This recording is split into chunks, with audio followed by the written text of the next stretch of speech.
Hi, everyone. Welcome. My name is Teresa Scanifio. I'm Director of Adult Learning and the Programmer of the In Conversation With here at TIFF. It is an immense honor for me to welcome you this afternoon to In Conversation with Mark Wahlberg. Yeah.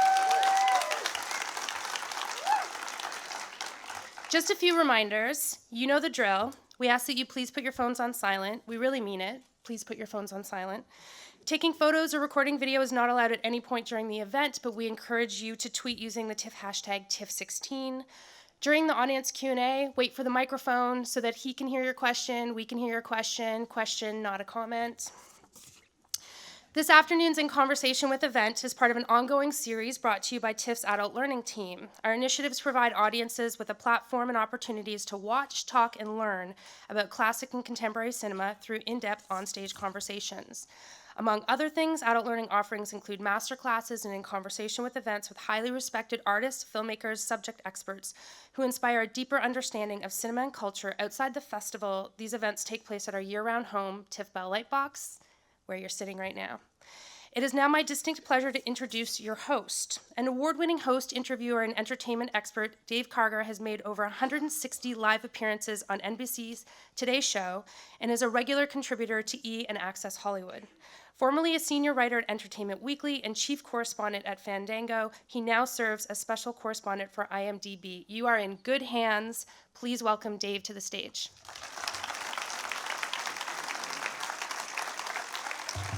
Thanks, Teresa, and thanks so much, everybody at TIFF. I'm so happy to be here. This is my 15th time at TIFF, and this is such a gorgeous room, and I'm thrilled to be around. You know, I was thinking about Mark Wahlberg, and I feel like for any of us who go into entertainment, the dream is to become relatively successful at something, whether it's writing or singing or production design. But our guest today has had not one, not two, but three phenomenal careers as a platinum-selling musical artist, as one of the most sought-after box office stars working today, and as a prolific mega producer of television and film. And just listen to this.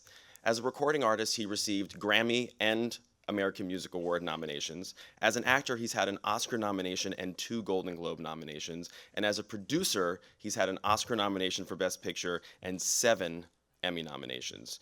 I really do believe that thanks to a combination of incredible work ethic and phenomenal talent, his is a career that has broken all the rules and defied all expectations. He's back at TIFF for the 4th time with the world premiere of the riveting new Peter Berg drama Deepwater Horizon. Ladies and gentlemen, please welcome Mark Wahlberg.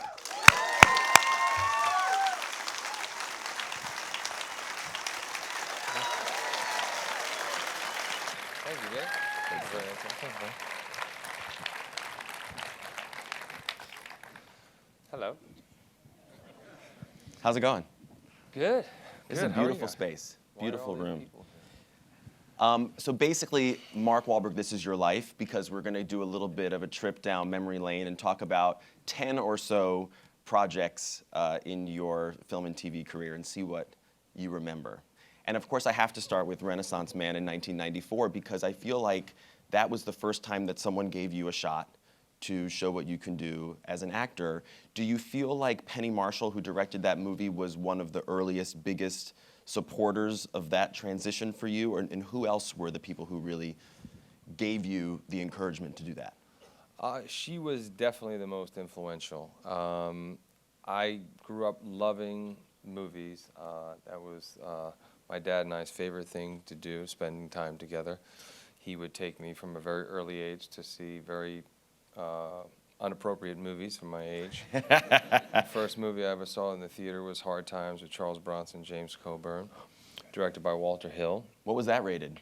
I think, you know what, there wasn't really any language, but just bare knuckle fighting. And obviously I couldn't get the images out of my head, but you know, my dad would sneak in, you know, a 6-pack of Schlitz, and he'd bring me some cookies from work and milk, and we'd sit there and watch movies.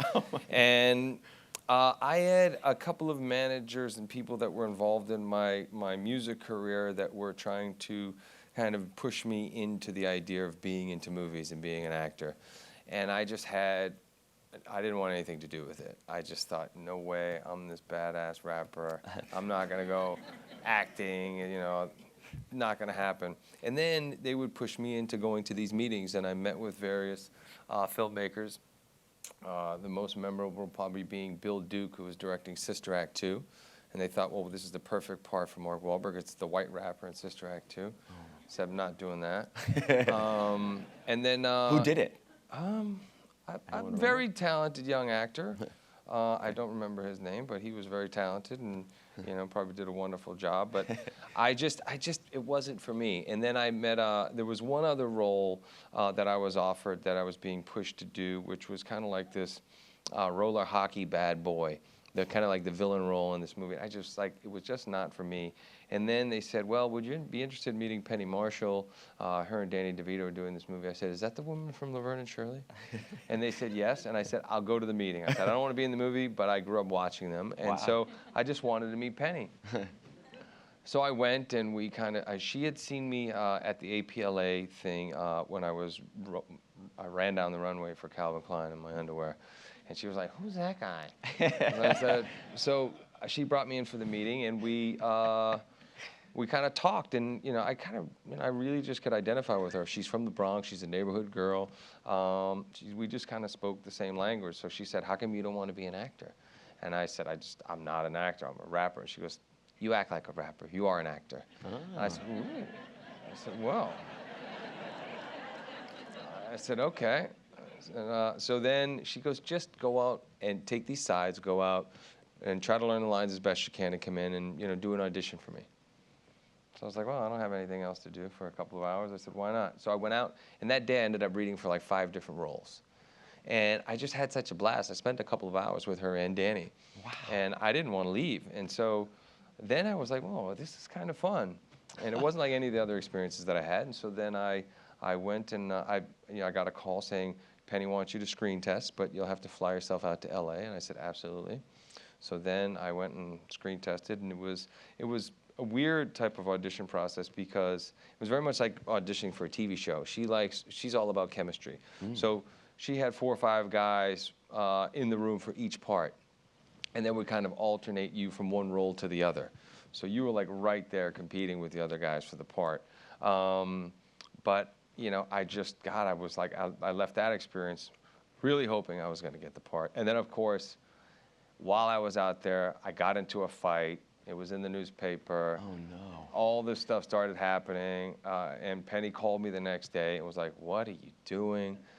But you know what? She stood up for me, and she believed in me. And when I got the call, I remember being in New Jersey. I remember the room that I was in my manager's house, who always used to call me Brando. And I just thought he was joking around, you know, but Dick Scott, God rest his soul, he would always say, you gotta be like Brando, boy. Don't worry. I said, Dick, I got $5,000 at the bank. I said, I'm broke. You told me not to do any more records. I said, what am I gonna do? But he then I got the call at his house that I got the part.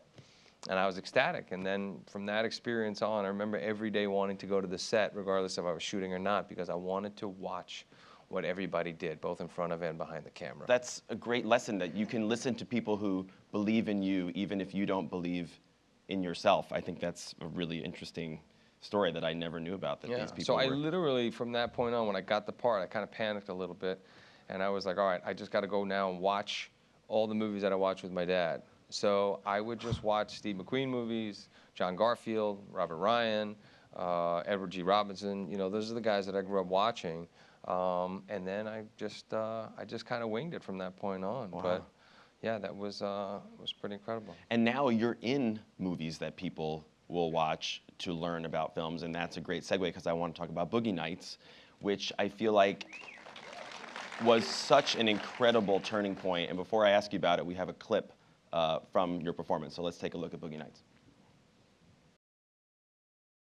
Literally said, oh God, I hope they don't show that scene, because that's like the most memorable line from the movie. But yeah, there you go. All the reason to show it. Wow. I mean, it does break my heart to see Philip Seymour Hoffman over your right shoulder. But I mean, between him and John C. Reilly and Julianne Moore, Burt Reynolds, I can only imagine what was going through your mind. I mean, you had done lead roles. You had done Fear already with Reese Witherspoon, but I don't know what that must have been going through your head when you stepped onto that set for the first time.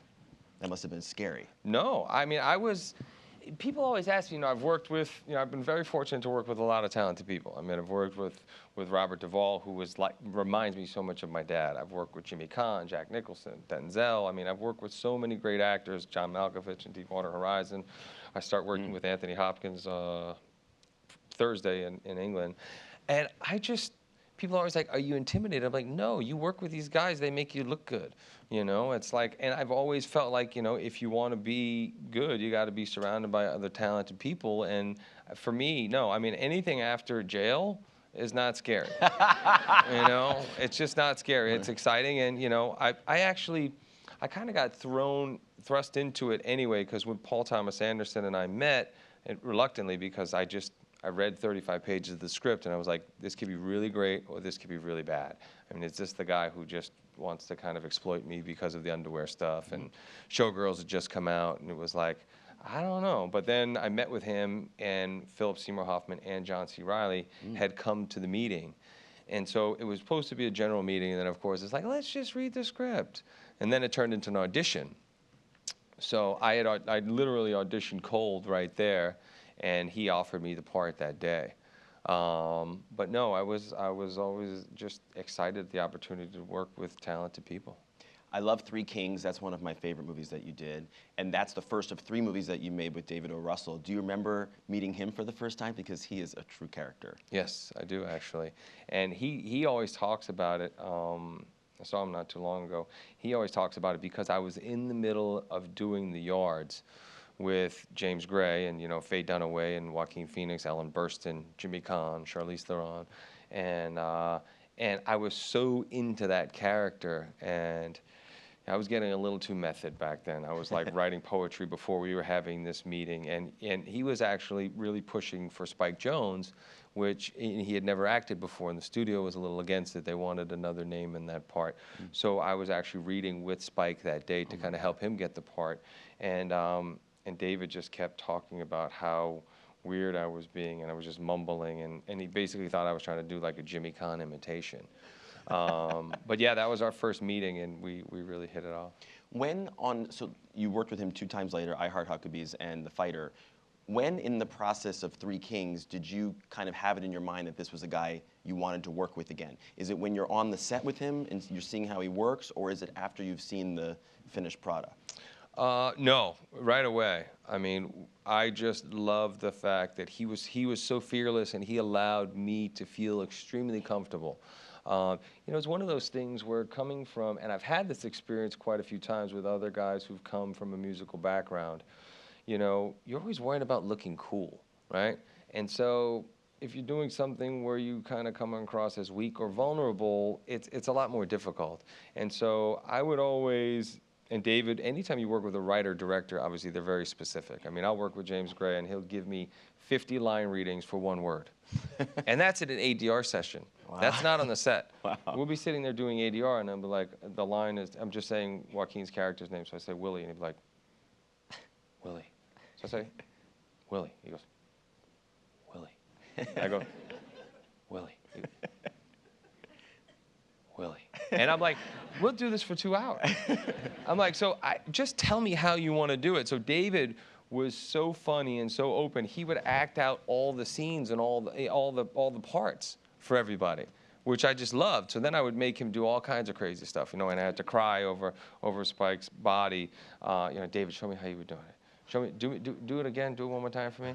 And he would just continue to do it. So I committed right away. Even after all that other stuff had happened, I just, I knew he was the guy that I wanted to work with. I love it. So after Three Kings, it was a very busy time for you between Perfect Storm and Italian Job, Planet of the Apes. But then around that same period, the early 2000s, you could have just had your single focus be your acting career, but it was around that time that you were developing Entourage as well. What was behind the decision to kind of start that second career track at that time?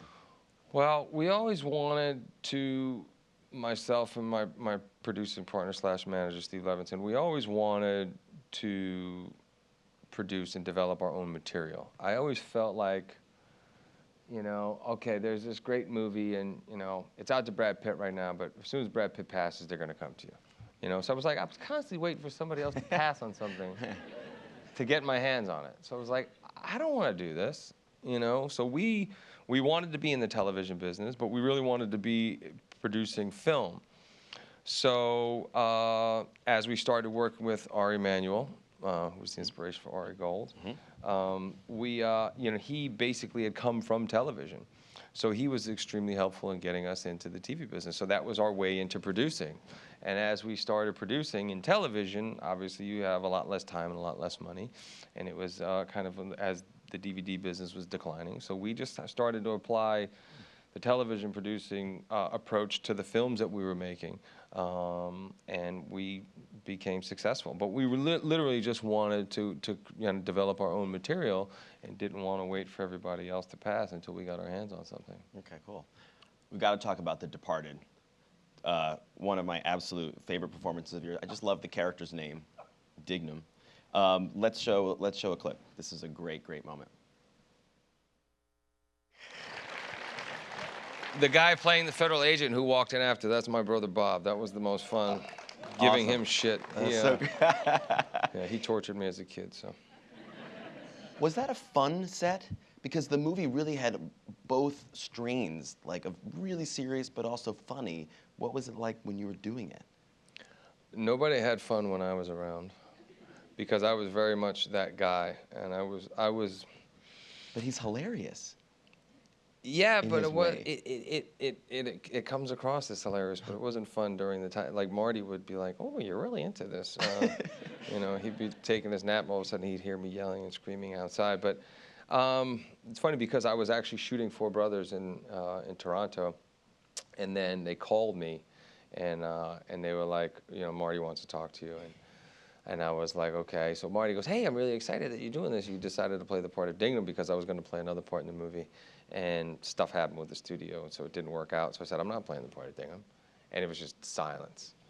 And he was like, "What do you mean?" I goes, "I'm not fucking doing it. I don't care." And I hung up the phone. And, of course, Ari calls me, sends a plane, says, "Please go sit down and see Marty." So then I went, and then we started talking about it. He said, "You know what? I know this is your world. You can do and say whatever you want." And he goes, "And I think you'll have a lot of fun really going after all these guys." So I said, I thought about it. I said, "Do I want to give Matt and Leo a lot of shit and Jack?" I said, "Yeah, I want to do it." Wow. So I said, okay. And then I did it. And then I was going to do Invincible at the time. And there was obviously a lot of people and out of schedules. So I told Marty, they said they had 5 weeks for me and then I was going to be done. And then they had one scene left to shoot when I come in and I go to shoot Matt Damon. And Marty said he wasn't ready to shoot it creatively. I goes, "What are you talking about?" I said, "The set's right there. I walk in, I pull the gun, I shoot him, I walk out the door." He goes, "No, I need to be emotionally ready." I said, "Oh, so I'm the one getting dicked around here with the schedule." So I said, "Well, I'm going to Philadelphia to shoot a movie." And I put the hair extensions in. It took 8 hours. So then I come back to shoot the scene. And he's like, "Your hair's different." I goes, "Yeah." I goes, "But it's in the script that I have on a shower cap from the hospital." He goes, "Yeah, I don't want to do that either."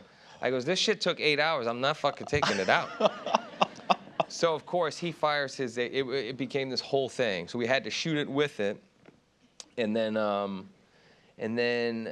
we shot it with the hat. And then he comes back after. He goes, "We're going to have to do this again." I goes, "All right, I'll be back in 3 months. I got to go make another movie." So I went and shot Invincible. And then, sure enough, they were done, has me come back, rebuilds the whole set. But now Matt's not available. So I go into my trailer, there's the hat. And I'm like, oh, God. So we're going to shoot the scene without the hat and then just put it on at the end so it matches the other shot. Okay. I said, "Whatever you want, Marty." I said, "I'm back." So then we shot that. And then, of course, it was a bit of an issue, but then we laughed about it. And then I got the call because we wanted Marty to do Boardwalk Empire. He was shooting Shutter Island at the time. And I was in Boston, so they wanted me to go to the set to talk to Marty about directing the pilot for Boardwalk Empire and producing this series with us. And then they said, "Oh, and by the way, we want Marty to do a pretty large cameo in Entourage," playing himself, hiring Vince to play in The Great Gatsby. That's a lot of asks in one meeting. Yes. So I went and was sitting down in the basement of this dungeon, and he was like, "You were a bit of a pain in the ass on The Departed." I said, "I was, Marty. I'm sorry. I was the character." I was like, I was really, you know, I was that guy. I goes, but you love working with HBO. I said, they'll leave you alone, they'll let you do whatever you want. They're not going to cut your movie in half and tell you to figure it out. I think you'll really like working with them. He goes, well, I like the script. I like Terry a lot. Yeah, I want to do it. I goes, but by the way, we need one other favor. And he kind of looked at me. And I said, you know, we need you to do the finale for the season of Entourage, you know, playing yourself, calling Vince to give him a job. And he goes, you got a lot of balls, kid. But then he goes, you know what, it could be fun. He liked the show, and that was it. And then we kissed and made up. And Good. he won the Oscar for Best Director finally, well overdue. Right, and you got an Oscar nomination. Hello, let's not forget that, which is Yeah. unbelievable. What was it like to wake up and realize, however, that you were the only person from the cast to get an Oscar nomination for that movie? I was a bit surprised. I mean, I was a bit surprised at all of it. I was surprised that I got nominated and that others didn't. But you know, it was one of those things where, you know, it just kind of happened.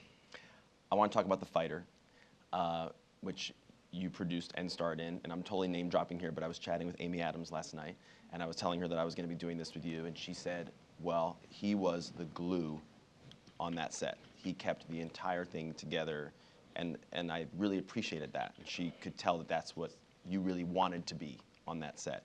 Was that important to you? Was that a role that you saw yourself filling as the star and the producer of it? Absolutely, yeah. I mean, the movie was something that I wanted to do for a long time, and it continued to just kind of fall apart.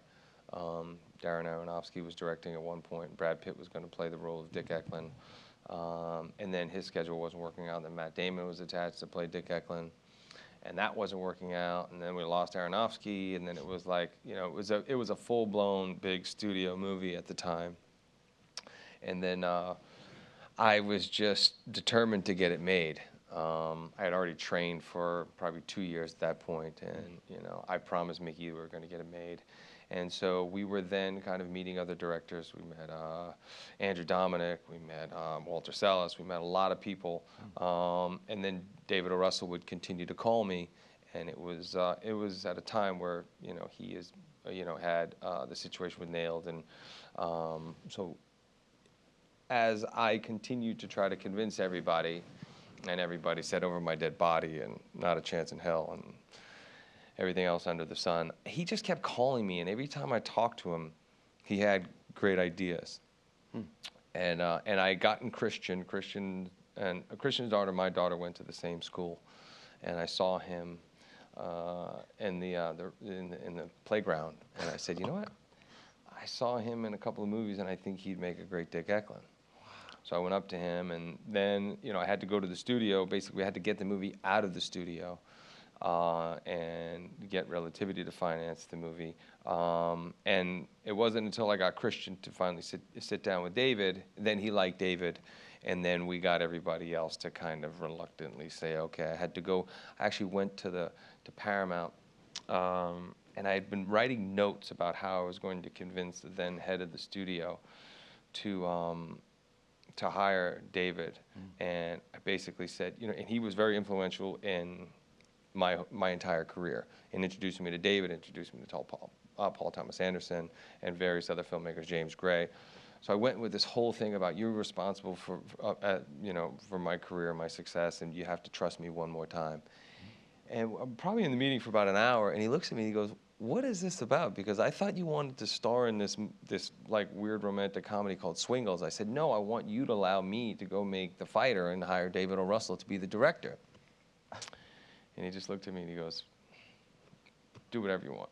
Wow. And I was like, fantastic. And so, of course, we were able to then go and make the movie, but we had, you know, obviously a lot less money and a lot less time, but I think that's how the movie should have been made. Yeah.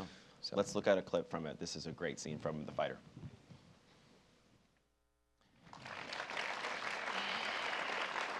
Now, because I'm such an Oscar nerd, I know that there's only been 8 movies ever that have won Best Supporting Actor and Best Supporting Actress, and this is one of them because of Christian Bale and Melissa Leo.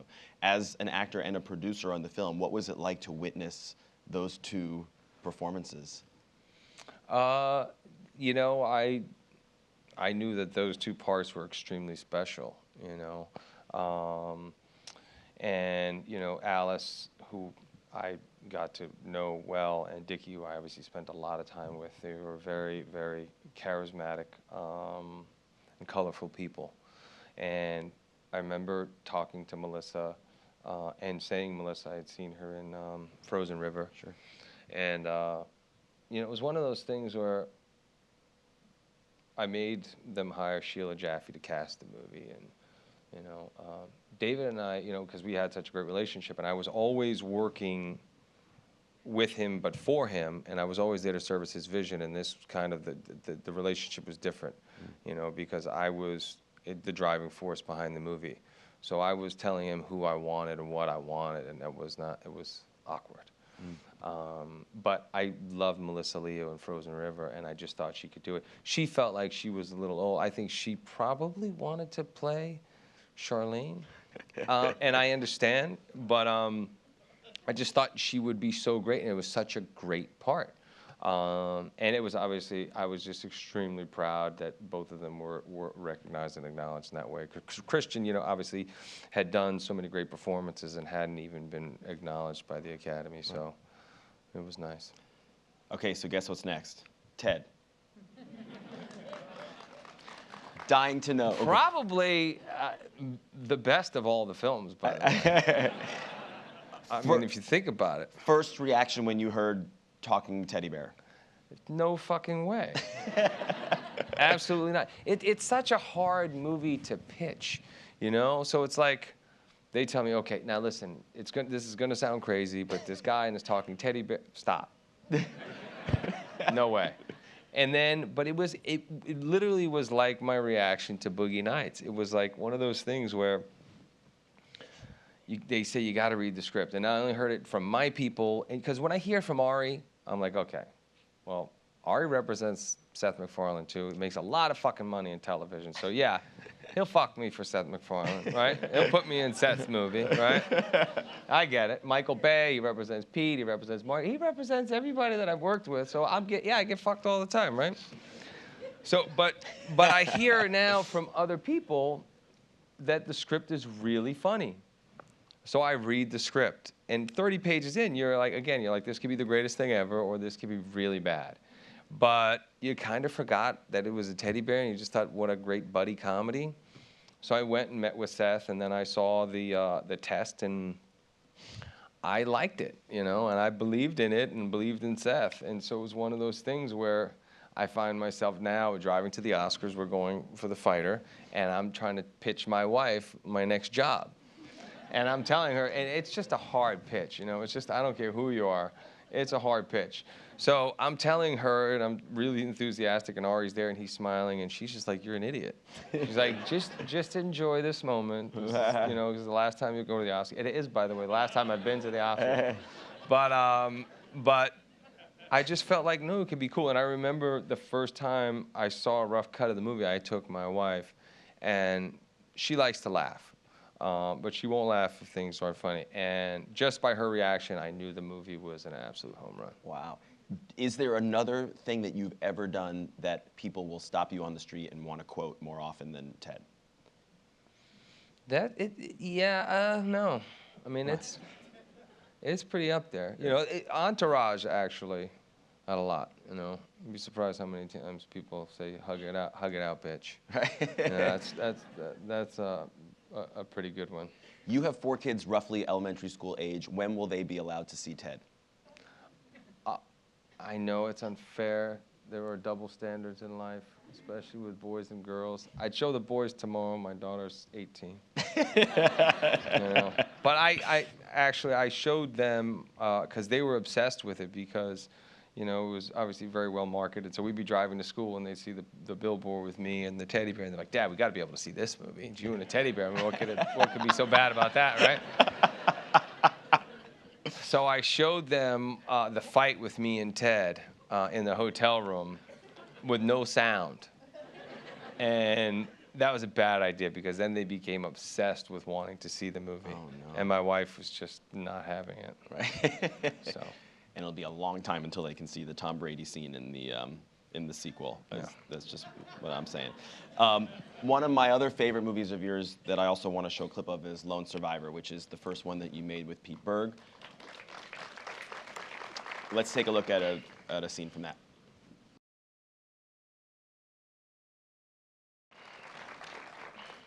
As an audience, your mind just goes to such insane places when you see that film.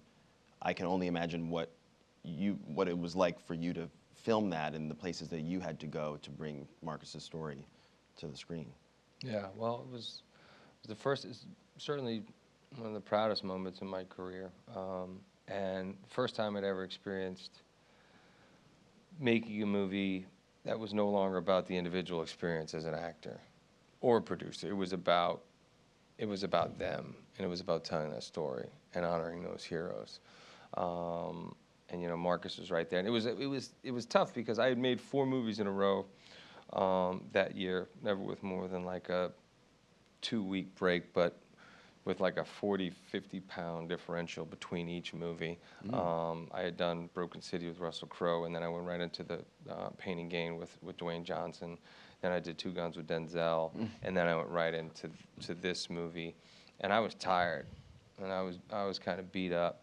And then I got there, and I sat with Marcus, and I sat with Axe's family, and Deet's family, and Murph's family at dinner beforehand, and we started SEAL training. And I realized there's no room for complaining or, you know, half-assing it. We got to really step up. And every time I got a little tired or was a little beat up, I'd look, and there was Marcus right beside us, you know, climbing up the mountain, hiking, you know, toting gear up the mountain, lights, and helping with crew and camera. And I was like, this is special. And it was an honor to be a part of that. And those are the kind of guys, I don't care what your resume is, as an actor, you got to earn their respect. And to be welcomed into the SEAL community in that way. And, you know, you talked about people coming up to you, quoting a movie. Nothing more powerful than a Navy SEAL coming up to you at an event, how random, or a store or something, coming up and shaking your hand or giving you his coin that he had to earn going through SEAL training and thanking you. That's special. And, you know, that was an experience that, you know, if you're fortunate enough to have that kind of thing once in a lifetime, it's pretty amazing. Was it your hope and plan to re-team with Peter Berg as soon as you did? Because now you've just made 2 movies together, both of which we'll talk about right now. Every chance I get. Why? I go to war with that man every chance I get. It's funny, too, because he's also represented by Ari Emanuel, right? and Ari was always like, hey, I'm telling you, man, you and Pete. I was like, I don't know. And I know Pete felt the same way, and we were both reluctant for whatever reason. And I don't think it just come down to, you know, him being a New York Giants fan and me being a New England Patriots fan. I think you know, it's a guy thing, you know, and you know, whenever we saw each other, we were always a bit competitive, size each other up a little bit, and I really, really am so grateful that for whatever reason, I got an opportunity to make that movie with Pete, and I got to get to know Pete, and that, you know, I can consider Pete a brother and a friend and a collaborator. And, you know, he was an actor first. He played a boxer really well. Yeah. I asked him, I invited him over to my house. I boxed for him. I hit the bag and everything, and I tried to get him to do the fighter. He said, nope. And I was like, shh. Wow. But you know what?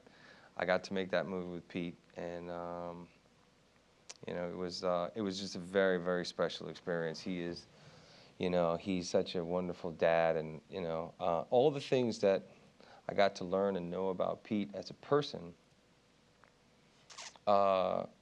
impressed me more than Pete as a filmmaker and a talent. And Pete is a force of nature when it comes to his talent. So you think about, you know, just to think about the relationship that he has with his son Emmett, and you know, he's a very, very special guy and a very special talent, and to see how much he cared and how, you know, he just kind of set the tone with everybody, not only in Lone Survivor, but also in Deepwater and then Patriots Day, about the kind of movie that we were going to make and the way we were going to handle this material and the way we were going to handle in a sensitive way, in a delicate way, the people who are affected by these situations. It's three true stories, all the 3 movies that you've made together. So Deepwater Horizon is premiering tonight, world premiere here at TIFF. It's so well done. Yeah. It has such an authenticity to it, and the one thing that was really eye-opening to me is the kind of all of the discord between all of the players in this Deepwater event, you know, between BP and all of the different contractors and the crew actually on the structure. Nobody seemed to be communicating in any productive way. That's one of the things that I'm really taking away from that film, having seen it. What really struck you about the story when you learned more about it?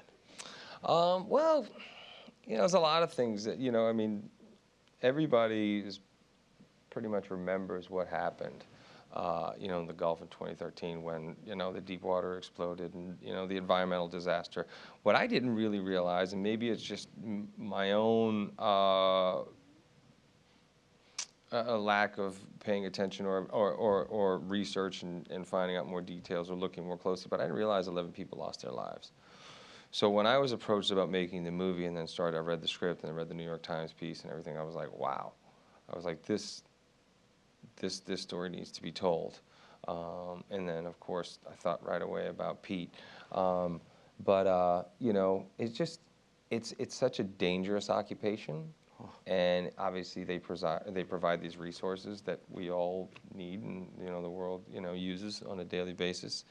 And I just thought it was a fascinating story and what these people were faced with and what they were able to overcome. And, you know, Mike Williams is somebody that I can certainly identify with on a personal level. You know, he's a committed husband and father who has to leave his family to go out and provide a better life for them. And you know, I do that. And so, and I thought he was extraordinary, you know. You know, these are blue-collar guys that I can identify with to go out there and work with their hands, and I just thought it was an extraordinary story. And it's also incredibly made, and my understanding is that part of what you'll all see when you watch the movie was shot in like a tank, and then part was actually filmed on the Gulf itself, and it's so seamless the way it all comes together. It takes you there in an incredible way. So it must have been super exciting to see it all put together after shooting it. Yeah. Yeah, it was because as I was in New Orleans shooting Daddy's Home, they were constructing the rig, which is one of the biggest sets ever built for film. And, you know, it was right there in the middle of the parking lot at the old Six Flags in New Orleans. And, you know, we're shooting in August, basically hurricane season. It's, you know, 100 and something degrees, and then with the fire on steel with fire explosions. But it's crazy. It was an amazing experience. Well, I'm sure I speak for everybody in this room when we say congrats on everything you've achieved. We look forward to Deepwater Horizon, Patriots Day, Wahlberg movie number 4, and everything else in the future. And thank you so much for being with us today. Thank you, guys. Great. Thank you very much. Thanks so much, everybody. Appreciate it. Have a great festival. Thank you. Thanks, guys.